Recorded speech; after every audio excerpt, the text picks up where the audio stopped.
नमस्कार दोस्तों PCS academy में मैं आप सभी लोगों का स्वागत करता हूं। और दोस्तों, हम लोगों की यूपी पीसीएस मेंस 2021 के लिए ध्यान रखिएगा, 2021 के लिए आंसर राइटिंग की सीरीज़ चल रही थी और उसी सीरीज़ में अभी तक हम लोगों ने 141 नंबर पार्ट तक देख लिया था। आज हम लोग जो है 142वां नंबर पार्ट देखेंगे। देखिए, प्रत्येक पार्ट में हम लोग दो प्रश्नों को देखते हैं। पहला जो क्वेश्चन होता है स्टैटिक जीएस का क्वेश्चन होता है और दूसरा जो है वो आपका करंट अफेयर का प्रश्न होता है। दो प्रश्नों को हम लोग डेली देखते हैं और अच्छे से जो क्वेश्चंस आपको दिए जाते हैं उनको बेहतर ढंग से लिखने का प्रयास करिए। आज का जो प्रश्न है दोस्तों, वो आपका पेपर फोर्थ का प्रश्न है। प्रश्न संख्या 283 है और 125 शब्दों में आप लोगों को लिखना है। यह जो प्रश्न है दोस्तों, यूपीएससी मेंस, ध्यान रखिएगा, आईएएस मेंस 2019 का प्रश्न है, आया हुआ प्रश्न है। क्योंकि ऐसे जो स्टेटमेंट वाइज क्वेश्चन जो होते हैं, किसी के कथन जो होते हैं, वो दोबारा भी एग्ज़ाम्स में पूछ लिए जाते हैं। इसलिए बहुत ही ज़्यादा ज़रूरी हो जाता है कि ऐसे प्रश्नों को आप लोग बेहतर ढंग से लिखिए और डेली जो आपको आंसर राइटिंग प्रैक्टिस कराई जाती है उसको अच्छी ढंग से, अच्छे तरीके से चीज़ों को करने का प्रयास करिए। ठीक है। इसकी पीडीएफ दोस्तों आप लोगों को यूपी पीसीएस मेंस 2021 का जो पेड ग्रुप चल रहा है तो उसी में आप लोगों को मिल जाएगी। ठीक है। तो अच्छे से चीज़ों को लिखने का प्रयास करिए। जो लोग भी यूपी पीसीएस मेंस 2021 की अभी से तैयारी करना चाहते हैं तो ग्रुप को ज्वाइन कर सकते हैं। डेली डेली एटलीस्ट आप लोग दो प्रश्नों को लिख सकते हैं। इसके साथ में अन्य चीज़ें भी हैं कि जैसे जो पुराने प्रश्न हैं 2018 से लेके अभी तक के, वो आपको मिल जाएंगे, उनको आप प्रैक्टिस कर लीजिए। और जो टेस्ट सीरीज़ हैं, टेस्ट सीरीज़ को आप अच्छी तरीके से प्रैक्टिस करिए। जो लोग भी अपना ज्वाइन करना चाहते हैं ज्वाइन कर सकते हैं। ये नंबर है 9140085178। तो यह नंबर है टेलीग्राम नंबर, तो इस पर आप लोग मैसेज करके जानकारी ले सकते हैं। देखिए, जो आज का प्रश्न है दोस्तों, पेपर 4 का प्रश्न है। ध्यान रखिएगा, पेपर 4 का प्रश्न है। प्रश्न संख्या 283 है और 125 शब्दों में इस प्रश्न को आप लोगों को अच्छे से लिखना है। लिखने से पहले वही सावधानियां कि जैसे जो ग्रामर की गलतियां हैं वो आपसे नहीं होनी चाहिए। जो इंट्रोडक्शन पार्ट है, बॉडी पार्ट है, कंक्लूजन पार्ट है, तो तीनों में एक एक कोटेशन, कविता, श्लोक, मूवी के गीत, बोल, इन सारी चीज़ों को ऐड करिए और अच्छे से अपने उत्तर को लिखने का प्रयास करिए। कुछ डेटा, डायग्राम, फ्लो चार्ट, इन सारी चीज़ों का भी उपयोग करिए जिससे आपका जो प्रस्तुतिकरण है वो अच्छा हो जाए। कुछ जैसे अच्छे वक्तव्य, अच्छी लाइनें जो होती हैं तो उनको आप अंडरलाइन करने का प्रयास करिए। तो अच्छे से सारी सावधानियों को ध्यान में रखते हुए आप लोगों को जो यह प्रश्न बताया जा रहा है तो उसको बेहतर ढंग से लिखना है। आइए प्रश्न को देखते हैं। प्रश्न क्या है? एक अपरिचित जीवन जीने योग्य नहीं है। यह कथन किसका था? सुकरात का था। तो सुकरात के इस कथन पर आप लोगों को क्या करना है कि टिप्पणी करनी है। अपरीक्षित का क्या मतलब होता है? अनएग्जामिन्ड। ठीक है, जिसका परीक्षा न की गई हो। ठीक है। तो परीक्षा और न परीक्षा का क्या अर्थ होता है, इन सारे मुद्दों पर अभी हम लोग बात करेंगे एक एक करके। सबसे पहले चीज़ों को देखिए कि जैसे जीवन में जीवन जो होता है, जो आपकी लाइफ होती है, तो उसको जीना कैसे चाहिए। ठीक है। एक सार्थक जीवन क्या होता है? अ, जब तक नहीं होगा वो, तब तक नहीं होगा कि जब आप अपनी चीज़ों को जानेंगे नहीं, अपने कार्यों को नहीं जानेंगे, आप किस तरीके से अपना जीवन यापन कर रहे हैं, कौन सी अवधारणा को लेके चीज़ों को कर रहे हैं, आपकी अच्छाइयाँ क्या हैं, बुराइयाँ क्या हैं, इन चीज़ों को नहीं जान रहे हैं। और एक सार्थक जीवन जीना होता है। ठीक है। आप अपनी चीज़ों को, जो आपकी चीज़ें हैं, जिस तरीके से आप सोचते हैं, ठीक है, समय समय अपनी सोच को एग्जामिन करना, सोच की परीक्षा करना समय समय पर अपनी। जैसे आप देखिए, स्टेजें होती हैं। जैसे आप बचपन में छोटे होते हैं, ठीक, बचपना रहता है, उस समय सोच आपकी कुछ और रही होगी। उसके बाद 10 साल, 15 साल, 20 साल में ये जो आपकी सोच है वो बदलती है समय परिस्थितियों के अनुसार। अब समय समय पर आपको अपनी सोच को के बारे में चीज़ों की परीक्षा करनी है, समीक्षा करनी है, देखना है कि क्या मैं सही सोच रहा हूँ, क्या मैं गलत सोच रहा हूँ। तो यहाँ पर क्या है, आपके अंदर जितने भी अंतर्विरोध हो, विसंगतियाँ हों, जो गलतियाँ हों, कमियाँ हों, उनको हटाना, उनको दूर करना। सुकरात इन्हीं बातों पर जोर देते हैं। सुकरात का दर्शन जो है वो गुणवत्ता का पता चलता है उन चीज़ों से, क्वालिटी की बात करते हैं। और देखिए, कुछ ऐसी चीज़ें जो कहते नहीं कि एक अति उत्तम चीज़ें जो होती हैं, जैसे इनकी सुकरात की ऐसी परिकल्पना है जो एक आम आदमी पर लागू नहीं हो सकती। ठीक है, क्योंकि अगर जिसने कर लिया फिर तो बहुत अच्छा व्यक्ति हो गया।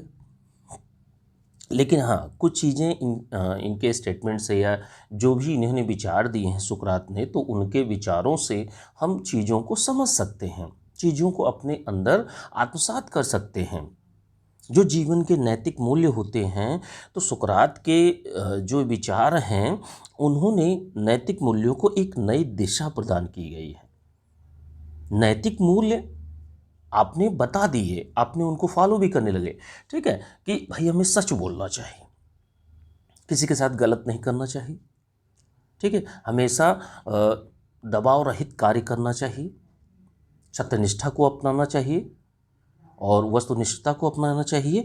ऐसी स्थितियों में क्या होता है कि आप चीज़ों को जान रहे हैं, लेकिन कुछ समय के बाद आपने आज पढ़ाई करी, जीएस का 4th पेपर आपने पढ़ा। पढ़ने के बाद आप जब नौकरी में जाते हैं, तो क्या आपकी सोच वही रहती है? नहीं रहती। तो इसने क्या किया, सुकरात के विचारों ने एक जो नैतिक मूल्य थे उनको नई दिशा प्रदान की, उनको एक नई दिशा प्रदान करते हैं कि भाई इस एंगल से सोचना कि जो आपकी सोच है क्या वो अभी भी सही है।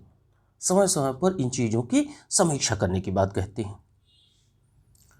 अब जो इनके विचार हैं, देखिए, नागरिक की पूर्ण, जैसे नागरिकता की जो पूर्ण धारणा में परिवर्तन की बात करते हैं।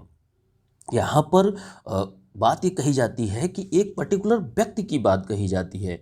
जैसे एक व्यक्ति होता है, तो व्यक्ति की तर्क शक्ति कैसी है, वो गलत तर्क तो नहीं दे रहा, वो सही तर्क दे रहा है कि नहीं दे रहा, इन सारी चीज़ों के बारे में जानना। जो उसका निर्णय है, जो उसका डिसीजन है, क्या वो सही है, क्या वो गलत है। नैतिक सोच को अन्य से बेहतर मानते हैं सुकरात। ध्यान रखिएगा, इनके विचारों में ये बातें कही, इन्होंने ये बातें कही हैं कि नैतिक सोच जो होती है वो अन्य चीज़ों से बेहतर होती है। ठीक है, सोच आप हमेशा, जैसे मान लीजिए किसी चीज़ को, जैसे आपने एक शर्ट पहनी, आपने आपने देखा कि नैतिक, जैसे आप एग्जाम्पल को लीजिए कि जैसे शर्ट को मान लीजिए एक मूल्य, ठीक है, शर्ट बराबर मूल्य।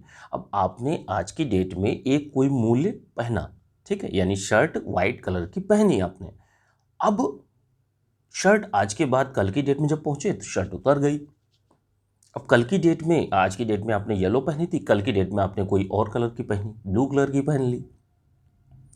तो यहाँ पर यही चीज़ें देखने में आती हैं जो सुकरात कहते हैं कि जो आपकी नैतिक सोच है वो बहुत ज़्यादा जरूरी है किसी भी व्यक्ति के लिए। सद्गुण, सद्गुण की बात करते हैं कि सद्गुण जो है श्रेष्ठ और प्रशंसनीय है। जो अच्छे गुण हैं उनकी समीक्षा करनी चाहिए हमेशा। आप अपनी सोच की समीक्षा करते रहें कि आपके अंदर सद्गुण है या नहीं। सद्गुण क्या? अच्छे गुण, अच्छे जो मूल्य हैं आपके अंदर होने चाहिए। सद्व्यवहार का पूर्व ज्ञान, जैसे एक छोटा सा बच्चा होता है, अब एक माता पिता होते हैं, ठीक है, माता पिता हैं, उनका एक बच्चा है छोटा सा 6-7 साल का। अब ऐसी स्थितियों में माता पिता उसको बताते हैं कि तुम झूठ क्यों बोलते हो, बहुत झूठ बोलने लगे हो, ये है वो है, बहुत सारी बातें बताई जाती हैं, लेकिन उनको पूर्व ज्ञान नहीं है। उस बच्चे को पूर्व ज्ञान नहीं है। ये पिता का दायित्व है कि उन चीज़ों को समझाए। और पिता क्या चाहते हैं? पिता ये चाहते हैं कि वो 6 साल का लड़का एक 40 साल या 35 साल कि जो पिताजी हैं उनकी सोच के बराबर वो अपना जवाब दे। तो उसके अंदर एक पूर्व ज्ञान होना चाहिए, तब तो वो देगा ना। और पिताजी ये चाहते हैं कि वो छोटा सा बच्चा 8 साल 7 साल का वो उनके बराबरी पर आकर उनको रिप्लाई करे। तो ऐसा तो पॉसिबल नहीं है, क्योंकि उसके अंदर उतनी सोचने समझने की क्षमता ही नहीं है और उसके अंदर पूर्व ज्ञान नहीं है, आपने नहीं डाला। तो आपका क्या कर्तव्य बनता है? आपका कर्तव्य, जैसे बहुत से परिवारों में देखा भी होगा आप लोगों ने कि बच्चे को डांटते रहते हैं, मारते रहते हैं, अरे तुम सुन नहीं रहे हो, क्या कर रहे हो, ये क्या कर रहे हो, ये तुम्हें ऐसा नहीं करना चाहिए, तुम बहुत गलत कार्य कर रहे हो। अगर कोई गलत कार्य कर रहा है तो आपको उसी के स्तर पर जाकर समझाना होगा। डांटने मारने से कुछ नहीं होता। आप सोच कर देखिए कि आप अगर 6 साल के बच्चे के जो सोच है उस स्तर पर जाकर आपको समझाना होगा, 40 साल की एज के बराबर आपको नहीं समझाना होगा। ठीक है, तो यहाँ पर सुकरात यही कहते हैं कि वही भोग विलास जो है, सांसारिक प्रगति जो है, ये आपकी उपलब्धि नहीं है। उपलब्धि आत्म विकास की है, खुद के विकास की, आत्मा के विकास की, एक अच्छे गुणों की, सद्गुणों की बात करते हैं, सद्व्यवहार की बात करते हैं कि एक अच्छा इंसान व्यवहार तभी अच्छा करेगा जब उसको सही गलत में फ़र्क नज़र आएगा। ठीक, तो यहाँ पर सद्व्यवहार का पूर्व ज्ञान होना बहुत ज़्यादा ज़रूरी है। और सद्गुण को ही सुकरात ने क्या किया है, सद्गुण को ही सर्वोच्च मनोवैज्ञानिक हित माना है। मानसिक रूप से अगर आप स्वस्थ हैं तभी होंगे जब आपके अंदर अच्छे गुणों का समावेश होगा, आपकी सोच अच्छी होगी। बहुत सारे लोग ऐसे हैं समाज में, बहुत सारे भांति भांति के लोग हैं। ठीक है, तो यहाँ पर सबकी सोचने समझने की क्षमता अलग होती है। तो यहाँ पर अपनी सोच की समीक्षा करना बहुत ज़्यादा ज़रूरी है। क्या आप सही सोच रहे हैं, क्या गलत सोच रहे हैं? क्योंकि व्यक्ति अपने सोच की समीक्षा कभी नहीं करता, उसकी परीक्षा कभी नहीं करता। ठीक है, जो करना है, जो मनाता है वो करता है, जो जीवन में अच्छा लगे वो करो। आपने सही गलत और सद्गुणों का तो ध्यान ही नहीं दिया। आपने अपने जो सांसारिक प्रगति है और जो भोग विलास है उसी के उसमें डूबे रहे आप मुझे एक छोटी सी चीज़ बताइए, आज की डेट में हम सरदार वल्लभ भाई पटेल जी को क्यों याद करते हैं? नहीं याद करना चाहिए। ठीक है, तो याद इसलिए किया जाता है। महात्मा गांधी को क्यों याद किया जाता है? सुभाष चंद्र बोस को क्यों याद किया जाता है? उनको याद करने का रीज़न बस इतना होता है कि उनके कार्य अच्छे थे। ठीक है, उन्होंने कुछ किया। अब यही आपकी जुबान होती है, यही आपका बोलना होता है, इसी आप जो आपका व्यवहार है, इसी से आप अच्छे भी बन सकते हैं, इसी से आप गलत भी बन सकते हैं। अब मतलब आपके साथ में किसी व्यक्ति ने गलत कर दिया। अब आप भी, जैसे मान लीजिए कोई व्यक्ति है जो आपकी पूरी लाइफ को बर्बाद कर दे। कोई व्यक्ति है आपकी पूरी लाइफ को बर्बाद कर दे। बर्बाद करने के बाद अब क्या आप चलेंगे कि उसकी लाइफ को बर्बाद करें? नहीं। तो यहाँ पर यही बात आती है कि जो आपका व्यवहार है वही मायने रखता है। जो यहाँ पर हम ये कर लें, वो एक बड़ा सा बंगला हो, गाड़ी हो, ये चीज़ें वो मतलब जो एक्चुअल चीज़ें हैं वो नहीं है। ठीक है, एक्चुअल चीज़ें हैं खुद का विकास करना, सद्गुणों का विकास करना, सद्व्यवहारों का विकास करना। ये चीज़ें जब आपके अंदर अच्छी होंगी, नहीं तो देखिए यही 70 80 90 साल की एज होती है, इसी में आदमी जीवन लेता है, इसी में मर जाता है। बहुत सारे लोग डेली मरते हैं, कौन किसको याद रखता है? याद उन्हीं व्यक्तियों को रखा जाता है जिनकी सोच अच्छी होती है, जिनके व्यवहार अच्छा होता है, जिनके सद्गुण अच्छे होते हैं, जिनके मूल्य अच्छे होते हैं। तो यहाँ पर सुकरात इन्हीं चीज़ों की बात करते हैं। सद्गुण को ही सर्वोच्च मनोवैज्ञानिक हित मानते हैं। सद्गुणों के द्वारा ही आत्मा की संपूर्णता की प्राप्ति की बात कहते हैं कि भाई आप कितना भी अच्छा खा लें, अच्छा पी लें, अच्छा सब कुछ कर लें, लेकिन एक कहते नहीं, एक आत्मा की संतुष्टि जो होती है, संपूर्णता, आप किसी एक ऐसे ज़रूरतमंद, जैसे मान लीजिए आपके पास में पैसा है। अब एक व्यक्ति को समझ में नहीं आ रहा है कि क्या करें क्या करें। पैसे की ज़रूरत भी है, बेटी की तबीयत खराब है, सारी चीज़ें हैं, बहुत बुरी स्थितियां हैं। अब उसको नहीं समझ में आ रहा। अब आप सोच कर देखिए, आपने थोड़ी सी उसकी मदद कर दी। आपका कोई ऐसा व्यक्ति आपके जानने वालों में बहुत बुरी परिस्थिति, एक्चुअल बुरी परिस्थितियों में अगर हो, उसकी आप मदद कर दीजिए। देखिए, आपको एक आत्मिक खुशी मिलेगी, अंदर से, आत्मा से आपको खुशी मिलेगी कि यार चलो अच्छा किया मैंने। समझ रहे हैं मेरी बात? तो यहाँ पर सद्गुणों के द्वारा ही आत्मा की संपूर्णता की बात कही जाती है। ठीक है, तो इस तरीके से आप लोगों को यह प्रश्न जो है 125 शब्दों में आप लोगों को लिखना है।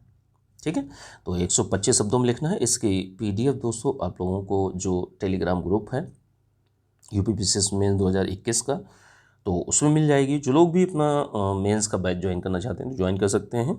जो नंबर है 9140085178, तो इस पर आप लोग मैसेज करके जानकारी ले सकते हैं। ठीक है, आइए दूसरे प्रश्न में चलते हैं।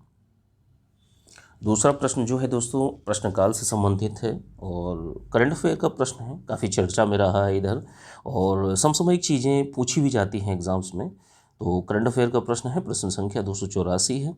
125 शब्दों में आप लोगों को इस प्रश्न को लिखना है और यह प्रश्न जो है प्रश्नकाल से संबंधित है। संसद में प्रश्नकाल होता है, उसी से संबंधित है। और इधर लॉकडाउन और कोरोना और इसी टाइम में जो प्रश्नकाल नहीं हुआ था, ठीक है, तो उसी से संबंधित काफ़ी चर्चा में रहा था, तो इसलिए ये बहुत ही ज़्यादा ज़रूरी हो जाता है दोस्तों। यह प्रश्न जो है प्रश्न करंट अफेयर का है, प्रश्न संख्या 284 है और 125 शब्दों में इस प्रश्न को आप लोगों को लिखना है। लिखने से पहले वही सावधानी है कि जैसे जो ग्रामर की गलतियां हैं वो आपसे नहीं होनी चाहिए। जो इंट्रोडक्शन पार्ट है, बॉडी पार्ट है, कंक्लूजन पार्ट है, तो तीनों में एक एक कोटेशन, कविता, श्लोक, मूवी के गीत, बोल, इन सारी चीज़ों को ऐड करिए और अच्छे से प्रश्न को लिखने का प्रयास करिए। कुछ जैसे डेटा, फ्लो चार्ट, डायग्राम, इन सारी चीज़ों का भी इसमें समावेश करिए और अच्छे से ये जो प्रश्न दिया जा रहा है आप लोगों को ईमानदारी से लिखने का प्रयास करिए, क्योंकि देखिए इसी तरीके से आपको मुख्य परीक्षा में भी लिखना होगा जाकर, तो उसी टाइप की प्रैक्टिस आपसे करवाई जाती है। और अभी से नहीं लिखेंगे बाद में दिक्कत होगी ही होगी। तो यह आपका डिसीजन होगा कि आपको क्या करना है, क्या चाहते हैं, 2021 में नौकरी लेना चाहते हैं या नहीं चाहते हैं। ठीक है, तो ये आपका डिसीजन। चलिए आइए आज के प्रश्न को देखते हैं। प्रश्न जो है प्रश्नकाल क्या है, इसके महत्व पर चर्चा कीजिए। तो देखिए प्रश्नकाल क्या होता है। संसद की बैठक, जैसे लोकसभा है, राज्यसभा है, तो संसद की बैठक का प्रथम घंटा जो होता है उसको प्रश्नकाल कहा जाता है। अब इसमें होता क्या है, प्रश्नकाल में सदस्यों द्वारा मंत्रियों से सरकारी कार्यकलापों, प्रशासन के संबंध में प्रश्न पूछे जाते हैं कि भाई सरकारी कार्य, कौन कौन सी योजनाएं, किस योजना में क्या दिक्कत रही, किस नीति को अच्छी रही, बुरी रही, क्या रहा, सरकारी कार्य जो क्रियाकलाप थे वो कैसे थे, अच्छे थे या नहीं थे। तो मेनली होता क्या है कि इसमें कमियां ही बताई जाती हैं कि भाई कमी ही निकाली जाती है। और प्रश्नकाल जो है सदनों द्वारा भाई एक नियमों के अनुसार चीज़ें बनाई गई हैं, तो बनाई भी इसलिए गई हैं कि कम से कम जो सदनों द्वारा स्वनियंत्रित करना, चाहे राज्यसभा हो चाहे लोकसभा हो, दोनों को नियंत्रित करने का एक टूल भी माना जाता है प्रश्नकाल। इसमें जो प्रश्न है, प्रश्न सांसद सदस्यों द्वारा प्रश्न पूछे जाते हैं। जो सत्ताधारी पार्टी होती है, जो उनके मंत्री होते हैं, उनसे प्रश्न किए जाते हैं।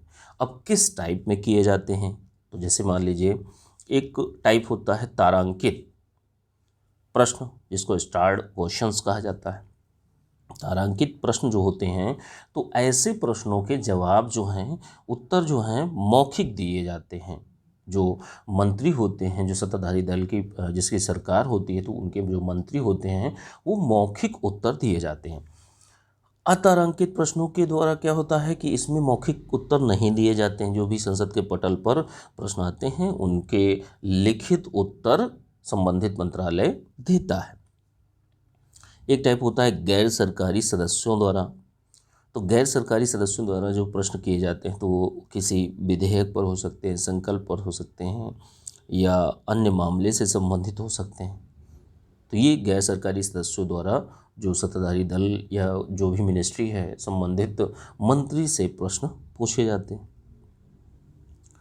अब देखिए, एक होता है अल्प सूचना प्रश्न। अल्प सूचना प्रश्न क्या होता है कि जैसे मान लीजिए कि प्रश्नकाल के उपरांत यह जो होता है, ठीक है, जब कार्य शुरू हो रहा होता है, कार्य सूची के प्रथम विषय के रूप में ही इन प्रश्नों को अल्प सूचना, छोटे छोटे जो प्रश्न हैं उसमें किए जाते हैं, और जस्ट जो प्रश्नकाल होता है उसी के बाद ही यह चीज़ें होती हैं।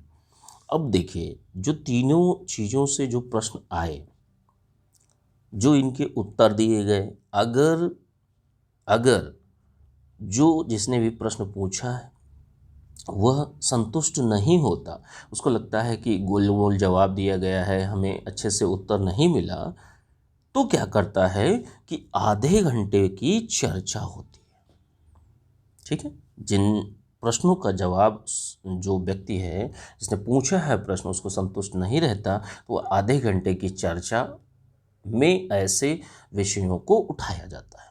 तो ये आधे घंटे की चर्चा होती है। तो ये पूरा का पूरा प्रश्नकाल से संबंधित है। तो प्रश्नकाल होता क्या है, कितने प्रकार का होता है, ये चीज़ आपने बता दी। अब प्रश्नकाल का महत्व क्या है, महत्व को एक एक करके देखिए कि जैसे जो संसदीय व्यवस्था है हमारे यहाँ, जो हमारे यहाँ संसदीय लोकतंत्र है, तो इनके उद्देश्यों को पूरा करता है कि भाई जो चीज़ें हैं वो सही हों। किसी नीति, जैसे किसी नीति में आवंटन अगर एक सीमा से ऊपर चला गया, तो आपको क्या करना है, उस चीज़ को लिमिट करना है, एक सीमा के अंदर लाना है। तो इस पर तभी चीज़ें होंगी जब इनकी आलोचना की जाएगी। तो प्रश्नकाल बहुत ही ज़्यादा ज़रूरी होता है। जन जागरूकता के लिए भी इसका सृजन होता है। ठीक है, जन जागरूकता भी आती है, क्योंकि देखिए लोगों के द्वारा प्रश्नकाल, जो लोगों के मुद्दे हैं, जो नीति निर्माता हैं, ठीक है, तो उनके जो कमियां हैं, नीतियों में जो कमियां हैं, त्रुटियों को बताता है, लोगों में जन जागरूकता का भी सृजन करता है कि भाई लोगों को भी जानने को मिलता है कि हाँ भाई फला स्कीम में कितना पैसा पड़ा, इसकी कमी क्या है। ये सभी उद्देश्यों को, जो लोकतंत्र के उद्देश्य हैं संसदीय लोकतंत्र के, तो उसके उद्देश्यों को पूरा करता है या नहीं करता है, इन सारी चीज़ों को वह बताता है। और क्या है कि जैसे प्रश्नकाल, जैसे जो जिसका कार्य है, न्यायपालिका का कार्य है न्याय देना, कार्यपालिका का कार्य है जो नीतियाँ विधायिका से बनी हैं उनको क्रियान्वित करना। अब जो न्यायिक हस्तक्षेप है उसको भी सीमित करता है। ऐसी चीज़ें देखी गई कि लॉकडाउन और प्रवासी मजदूरों के संबंधों में प्रश्नकाल नहीं हुआ, प्रश्न नहीं उठाए गए। तो इसी के लिए भाई कुछ लोग चले गए सुप्रीम कोर्ट, तो सुप्रीम कोर्ट ने दखल दी इस पर, सुप्रीम कोर्ट में सुनवाई हुई। तो ये चीज़ें क्या है, प्रश्नकाल का इसलिए भी महत्व है कि न्यायिक हस्तक्षेप को सीमित करना। वो उनका क्षेत्र अलग है, आपका क्षेत्र अलग है, अपने अपने क्षेत्रों में आप कार्य करिए। और क्या है कि जैसे जो नीतियां हैं, नीतियां, कार्यक्रम, इनके उद्देश्यों को बताता है कि क्या इस पूरी के पूरी नीति या कार्यक्रम का उद्देश्य था। ठीक है, तो ये सारी की सारी चीज़ें जो सरकार, अब ऐसे अगर कोई प्रश्न नहीं किया जाएगा, संसद में अगर प्रश्न नहीं होता है, तो सरकार तो फिर उदासीन हो जाएगी, वो तो कभी सही कार्यों को करेगी ही नहीं। तो विपक्ष जो होता है वो यही कार्यों को क्रियान्वित करता है। ठीक है, प्रश्नों के माध्यम से मुद्दों को उठाया जाता है, चीज़ों को बताया जाता है, जो भी कमियां हैं उनको उजागर किया जाता है। तो ये ओवरऑल में प्रश्नकाल का महत्व था। इस प्रश्न को आप लोगों को 125 शब्दों में लिखना है। अच्छे से चीज़ों को लिखिए। इसकी पीडीएफ आप लोगों को जो यूपीपीसीएस मेंस 2021 का ग्रुप चल रहा है उसी में आप लोगों को प्राप्त हो जाएगी। ठीक है, चलिए ठीक है, थैंक यू।